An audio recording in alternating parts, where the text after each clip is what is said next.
بسم اللہ الرحمن الرحیم۔ فرمایا آج کل معیار ترقی یہ ہے، معیار ترقی یہ ہے کہ کسی چیز کے لیے کوئی حد نہ ہو۔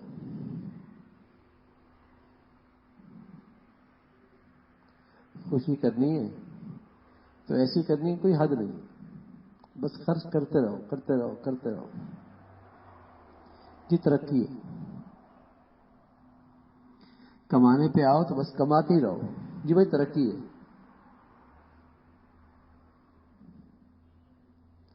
کپڑے بنانے پہ آؤ، کھانا بنانے پہ آؤ، گھر بنانے پہ آؤ، زندگی گزارنے کے جتنے طریقے ہیں کوئی حد نہ ہو، ہم سمجھتے ہیں اس کا نام ترقی ہے۔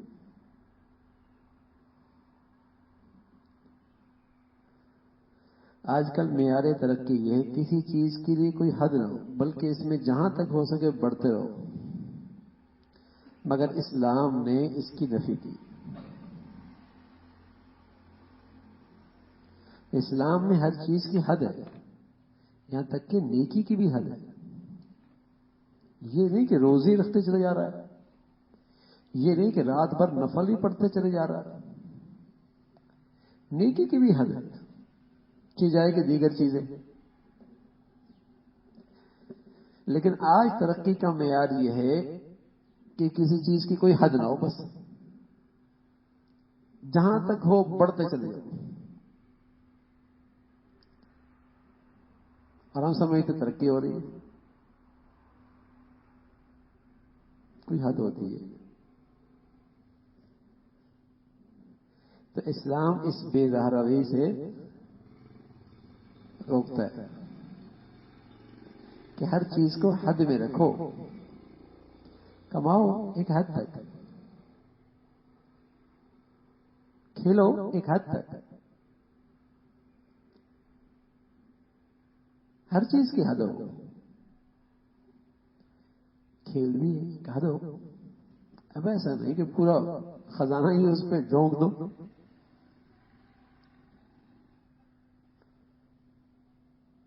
پہلے نوجوان کرکٹ کھیلتے تھے، اب بوڑھے بھی کھیلتے، اب بوڑھوں کی ٹیم بھی بنا دی دنیا نے، 60 سال سے اوپر والے۔ پہلے جن کی آنکھیں تھے وہ کھیلتے تھے، اب نبیوں کی بھی بنا دی۔ پہلے مرد کھیلتے تھے سب کے سامنے، اب عورتیں بھی کھیلنے لگ گئی۔ کوئی حد ہے بھائی، کیا کرنے جا رہے ہیں؟ یہ ترقی ہو رہی ہے۔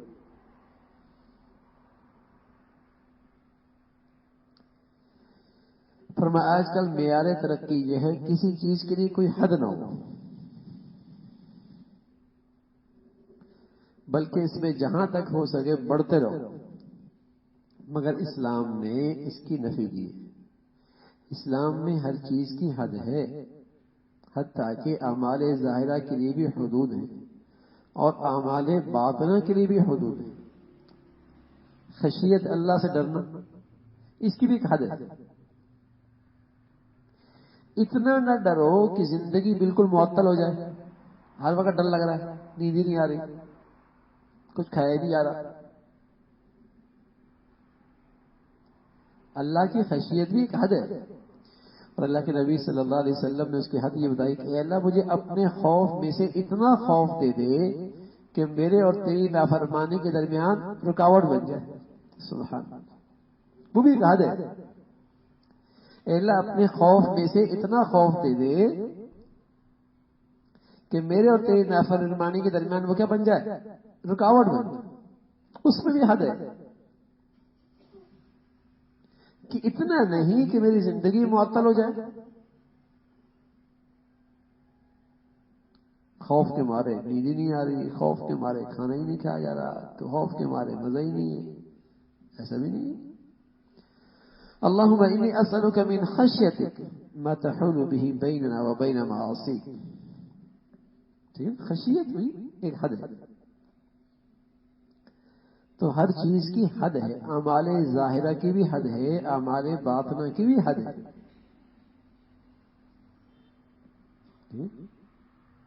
حدود ہے، اور ہر چیز اپنے حد میں ہو نا تو اچھی لگتی ہے۔ فرمایا آج کل کا معیار ترقی یہ ہے کسی چیز کے لیے کوئی حد نہ ہو، کمانے پہ آدمی کماتا ہی رات دن صبح شام، یہ کس کے لیے کما رہا ہے، کتنا کمائے گا؟ اچھا دھوکا ہوتا ہے جی اتنے لوگوں کا روزگار لگا ہوا ہے نا، روٹی کھا رہا ہے، تم یہ ویسے دے دیا کرو نا ان کو روز،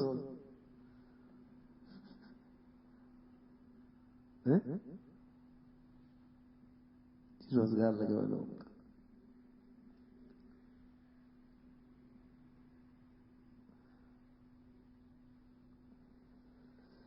تو حدود کے اندر روزگار بھی لگاؤ نا بھائی، اس کی بھی حد ہو، اور یہ بھی کوئی عقل مندی نہیں، دوسروں کی دنیا سنوارتے سنوارتے اپنی عاقبت خراب کر دیں، یہ بھی کوئی عقل مندی نہیں، دوسروں کی دنیا بناتے بناتے اپنی عاقبت خراب کر دیں۔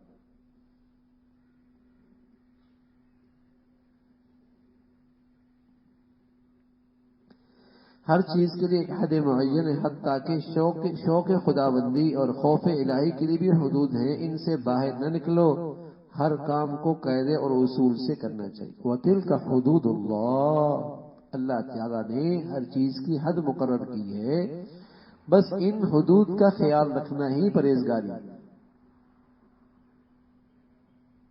ہر چیز کی حدود۔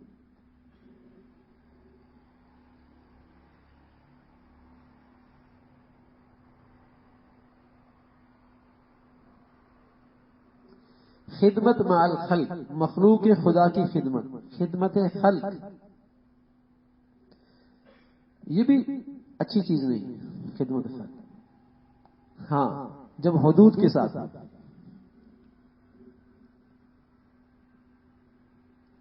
اب لوگ خدمت کر رہے ہوتے ہیں، پیسے کیسے جمع کرا تھا؟ کنسرٹ کر کے، گانے کی محفلیں جمع کر، کیوں پیسے جمع کر بھائی؟ خدمت کرنی ہے، لوگ انسانیت کی خدمت کرنی ہے،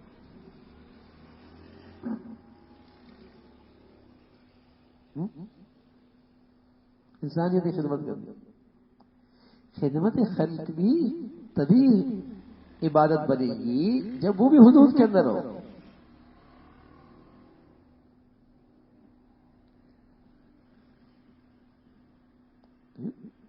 نیری خدمت خلق بھی اس وقت کارآمد نہیں ہوتی جب حدود سے تجاوز ہو جائے۔ اذان ہو گئی، تلاوت کر رہا ہے آدمی، نماز کھڑی ہونے والی، اب حکم کیا ہے؟ نماز پڑھ لو، تلاوت چھوڑ دو۔ اب تلاوت سے روکا جائے اور کوئی کہ میں تو خدمت خلق کر رہا ہوں، نماز ہی نہ پڑھے، یہ کون سی خدمت خلق بھی ہے؟ یہ حد سے تجاوز ہے۔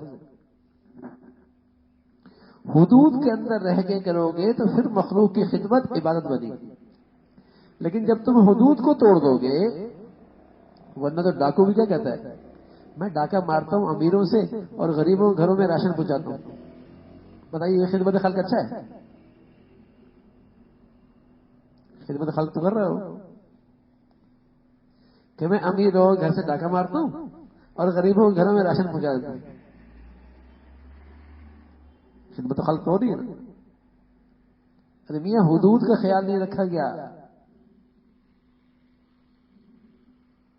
حدود کا خیال نہیں رکھا۔ بھائی کے 4 یا 3 بچے ہیں، میں چوری کر لیتا ہوں اور مجھے گھر کا روزگار چلتا ہے، کھانا پینا چلتا ہے، ضروریات پوری ہوتی ہے، خدمت خلق تو ہو رہا اچھا ہے۔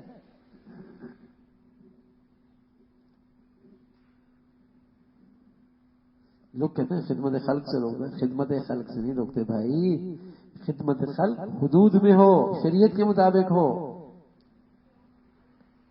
شریعت کے مطابق ہو۔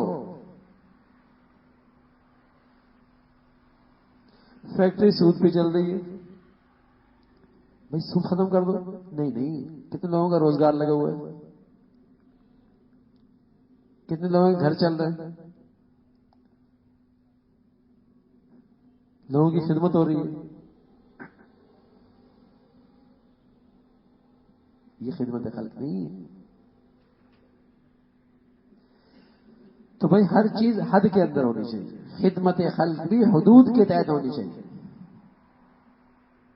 شریعت کا حکم ٹوٹے گا، اللہ کی نافرمانی ہوگی، پھر تو عبادت بھی نہیں ہے، وہ روزہ بھی نہیں ہے، اور وہ خدمت خلق بھی نہیں ہے. تو آج دنیا نے حدود کا خیال چھوڑ دیا اور سمجھ رہا بس ترقی ہو رہی ہے. اور ترقی کا مطلب کیا ہوا کہ کسی چیز کی کوئی حد نہ ہو, کسی چیز کے لیے کوئی رکاوٹ نہ ہو, بس اس کا نام ترقی.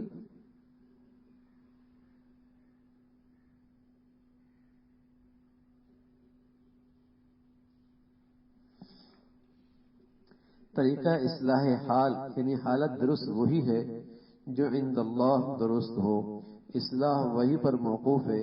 آج کل بہتوں کا مذاق یہ ہے کہ نیکی کو محض نفع رسانی مخلوق میں منحصر سمجھتے ہیں. اصلاح حال واجب ہے. اس کا طریقہ ہر کام میں اپنی رائے اور ہوائے نفس کو چھوڑ کر حضور علیہ الصلوۃ والسلام کا اتباع کرنا. اصلاح حال یہ ہے کہ اصلاح اسی کا نام ہے کہ زندگی میں رسول اللہ صلی اللہ علیہ وسلم کی کیا آ جائے بھائی, اتباع آ جائے, آپ کی فرما برداری آ جائے. اعمال صالحہ وہی ہیں جن سے آخرت کی منفعت حاصل ہو. ضروری اعمال یعنی ارکان اربع آج کل لوگوں پر گراں ہیں. ان کی گرانیوں کے سہل کرنے کا آسان طریقہ یہ ہے کہ دل اور زبان کو درست رکھنا. آج فرائض پر عمل کرنا بھی مشکل ہوتا ہے. کیوں مشکل ہوتا ہے بھائی؟ سب سے پہلے اپنی دل اور زبان کو پاک کرو. زبان کو گندے بولوں سے بچا لو اور گندے لب و لہجے سے بچا لو, اور دل کو ہر قسم کے تکبر اور غرور سے اور گندگیوں سے پاک کر لو. اگر یہ دونوں چیزیں پاک ہو گئی تو اعمال ظاہرہ پر عمل کرنا آسان ہو جائے. پھر فرائض پہ کھڑا ہونا آسان ہو جائے. زبان گندی, دل گندا, پھر تو فرائض بھی پوری نہیں ہو, اس کے اندر بھی سستی ہونی لگے.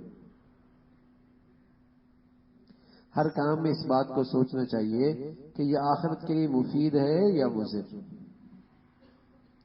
زبان کے بول سے پہلے, اپنے طرز عمل سے پہلے, اپنے معاملات سے پہلے, اپنے رویے سے پہلے یہ آخرت کے لحاظ سے مفید ہے یا مضر. سوچ لیا کرو تھوڑا سا, ٹھیک ہے نا, سوچ لیا کرو اس کو کیا جائے. اگر مضر نہ ہو جائے اس طرح انشاءاللہ بہت جلدی گناہوں سے چھٹکارا ہو جائے گا اور زندگی پرہیزگاری پہ آ جائے گی. جب کام کریں تو سوچ لیں قیامت کے اس کے متعلق بعض پرسہ نہ ہوگی, اور کام ایسے ہو گئے تو ان سے پھر توبہ کریں. ٹھیک ہے, تو پہلے سوچا کریں, تھوڑا سی فکر کر لیا کریں اور پھر عمل کیا کریں. تو اللہ کی ذات سے امید ہے زندگی میں کافی احتیاط شروع ہو جائے گی. کچھ سردی زیادہ نہیں ہوگی, شروع ہو گئی اچانک ہوا چل رہی. تو احتیاط یہی ہے کہ آدمی پہلے سوچے اور سوچ کے بعد عمل کرے. تو اللہ کی ذات سے امید انشاءاللہ کافی پرہیزگاری آتی چلی جائے گی. تمام اعمال کی کچھ نسب نامے ہیں, ان میں فرمایا کہ دعا کو بھی اصلاح حال میں بڑا دخل ہے. دعا کا بھی احوال درست ہونے میں بڑا دخل ہے. دعاؤں سے بھی بلائیں ٹلتی, دعاؤں سے بھی آفات ٹلتے, دعاؤں سے بھی مصیبتیں ٹلتی, دعاؤں سے بھی بیماریوں سے حفاظت ہوتی. اللہ کے نبی فرمایا کرتے تھے وَاسْتَقْبَلُوا أَمْوَاجَ الْبَلَاءِ بِالدُّعَاءِ وَالتَّضَرُّعِ, آنے والی آفات کا اور مصائب کا اور پریشانیوں کا راستہ روکو. کس کے ذریعے؟ دعاؤں کے ذریعے. دعا کا احوال کی درستگی میں بڑا دخل ہے. احوال کی درستگی میں دعا کا بڑا اثر ہے. حالات خراب ہیں, کاروباری خراب ہے, معاش کے خراب ہے, گھر کے حالات خراب ہیں, اولاد کے حالات خراب ہیں, صحت کے حالات, دعا حالت کی درستگی میں دعا کا بڑا دخل ہے. دعا کا بڑا دخل ہے. تو دعا بھی خاص عمل ہے. لوگ کہتے ہیں کوئی وظیفہ بتائے, ہم کہتے ہیں دعا کریں, کہ کوئی اور بتائے وظیفہ نیا نیا نیا. یہ تو پرانا ہو گیا، دعا تو سب کرتے، کوئی نیا وظیفہ. اب اسے کہہ دو ایک ٹانگ پہ کھڑے ہو جاؤ، ہاں، اور 201 مرتبہ 501 مرتبہ یوں کر لو، ادھر نہ دیکھنا ادھر نہ دیکھنا، کر لے گا؟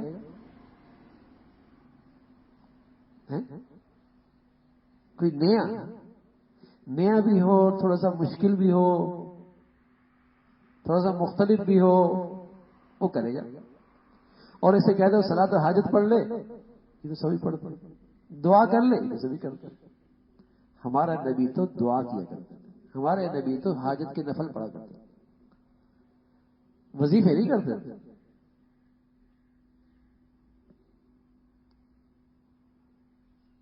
تو دعا کا اصلاح حال میں بڑا دخل ہے.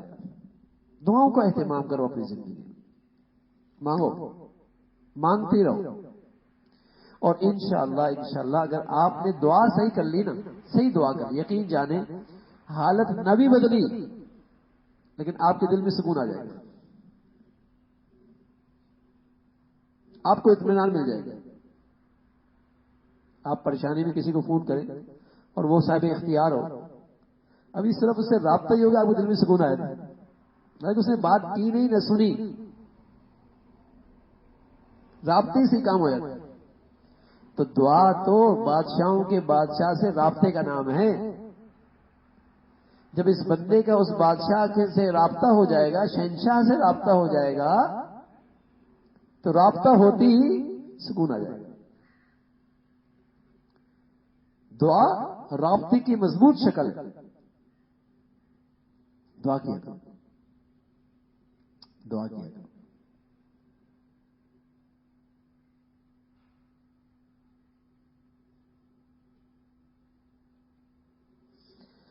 اولاد اور اموال کی محبت میں بڑھ کر خدا تعالیٰ سے غافل نہ ہونا. انسان یہ سمجھتا ہے جو کچھ اس کے پاس ہے وہ ہمارا مال ہے، ہم جہاں چاہیں اڑائیں، مگر یہ اس کی غلطی ہے. انسان کے پاس جو کچھ ہے وہ اللہ کا ہے، چاہے وہ مال ہے چاہے وہ اولاد ہے. پہلا حق اللہ کا ہے، پہلا حق کس کا ہے؟ اللہ کا. یہ مال بھی اللہ نے دیا، اولاد بھی اللہ نے دی. اس لیے مال کی خاطر اللہ کو ناراض کرنا، اولاد کی خاطر اللہ کو ناراض کرنا، جس نے دیا ہے بڑی نادانی. دیا کس نے؟ اولاد، اللہ نے دی. دیے کس نے؟ مال، اللہ نے دیا ہے. تو اس کا حق تو مال و دولت سے بھی اور اولاد سے بھی زیادہ ہے. ایسا نہ ہو کہ مال آ جائے اور اللہ سے غافل ہو جائیں، اولاد آ جائے تو اللہ سے غافل ہو جائیں، ایسا نہیں. یہ تو اللہ کا ہے جس کا وہ محض امین ہے. اللہ نے امانتاً یہ چیز دی، اولاد بھی اور مال بھی امانتاً دیے. جہاں خدا تعالیٰ کی اجازت ہو صرف وہیں صرف کرے، اور جہاں ممانعت ہے وہاں اس پہ ہرگز اختیار نہ کرے، مال کو بھی اور اولاد کو بھی. آج لوگ مال کو بھی غلط خرچ کرتے ہیں، اولاد کو بھی غلط استعمال کرتے ہیں. مال سے بھی اللہ کی نافرمانی کرتے ہیں، اولاد کو بھی اللہ کی نافرمانی پہ لے کے آتے ہیں. دونوں نعمتوں کی نقدری کرتے ہیں. اور یہ امانت میں بڑی خیانت ہے، یہ امانت میں بڑی خیانت ہے. مال کا استعمال بھی ایسا اللہ ناراض ہو جائے، اولاد کی پرورش بھی ایسا اللہ ناراض ہو جائے. بڑی خیانت کرتے ہیں، بڑی خیانت کرتے ہیں. ارے بھیا امانت ہے، تمہاری ذمہ داری تو یہ کہ اس امانت میں زیادتی نہ ہو جائے، خیانت نہ ہو، اس کا غلط تصرف نہ ہو، غلط استعمال نہ ہو. بڑی خیانت کرتے ہیں. ہم سمجھتے ہیں مال ہمارا جیسے مرضی خرچ کریں، اولاد ہماری ہم جیسے مرضی اس کے فیصلے کریں. اولاد میں جیسے مرضی فیصلے نہیں کرنے بھائی، یہ اللہ کی چیز ہے. اس میں وہاں وہ فیصلے کرنے جو اللہ کو پسند ہے. بڑا زیادتی کرتے ہیں، مال میں بھی زیادتی کرتے ہیں، اولاد میں بھی زیادتی کرتے ہیں. اور سچ کہہ رہا ہوں، جب دونوں میں اللہ کو ناراض کرتے ہیں تو یہ دونوں چیزیں زندگی میں وبال بن جاتی ہیں. یہ دونوں چیزیں زندگی میں وبال بن جاتی ہیں. اللہ حفاظت فرمائے، اللہ حفاظت فرمائے، اللہ تعالیٰ حفاظت فرمائے. اللہ تعالیٰ کی بڑی نعمتیں ہیں، ان نعمتوں میں اللہ کو راضی کرنا چاہیے، اور یہ دیکھنا چاہیے مال میں کہ اللہ کا حکم اس میں کیا ہے، ایسے استعمال کریں. اولاد بھی اللہ کی بڑی نعمت ہے، اس کی پرورش میں اور ان کے حق میں جو آپ فیصلے کر رہے ہیں اس میں بھی یہ دیکھیں کہ اللہ تعالیٰ ناراض ہے. اللہ بھائی عمل کی توفیق نصیب فرمائے. اللهم لك الحمد كله ولك الشكر كله. اللهم لك الحمد كله ولك الشكر كله. یا ارحم الراحمین، ہم سب کی ظاہری باطنی اصلاح فرما. ہمارا ظاہر بھی اپنے پسند کا فرما، باطن بھی اپنی پسند کا فرما. ہماری خلوتیں تنہائیاں اے اللہ اپنے فضل سے سبھی کو اپنی رضا والا بنا. اپنے ساتھ بھی اے اللہ اپنی بندگی والا تعلق نصیب فرما. مخلوق کے ساتھ بھی اچھے اخلاق والا تعلق نصیب فرما. حقوق اللہ، حقوق العباد کی رعایت کی توفیق نصیب فرما. پورے دین پہ چلنا آسان فرما. بری زندگی سے، بری موت سے، برے حالات سے، برے لوگوں سے ہمیشہ محفوظ فرما. شر سے، شریروں سے، حسد سے، حاسدوں سے ہمیشہ محفوظ فرما. مولا کریم سب کی عمروں میں، زندگی میں، صحت میں، رزق میں برکت وسعت عطا فرما. اپنے فضل سے اپنے گھروں میں پورا دین زندہ کرنے کی توفیق عطا فرما. حیا والی، عفت والی، پاک دامنی والی زندگی نصیب فرما. مولا ہماری آنکھوں میں حیا نصیب فرما. ہمارے گھروں میں پردہ عطا فرما. حیا والی زندگی پر اپنے بچے بچوں کی تربیت عطا فرما. فتنوں سے محفوظ فرما. ہمیشہ حلال عطا فرما. ہماری اولادوں کو ہمیشہ حلال عطا فرما. ہمیشہ حرام سے محفوظ فرما. یا ارحم الراحمین، حرام کی نحوستوں سے محفوظ فرما. اے مولا کریم پوری امت کے حال پہ رحم فرما.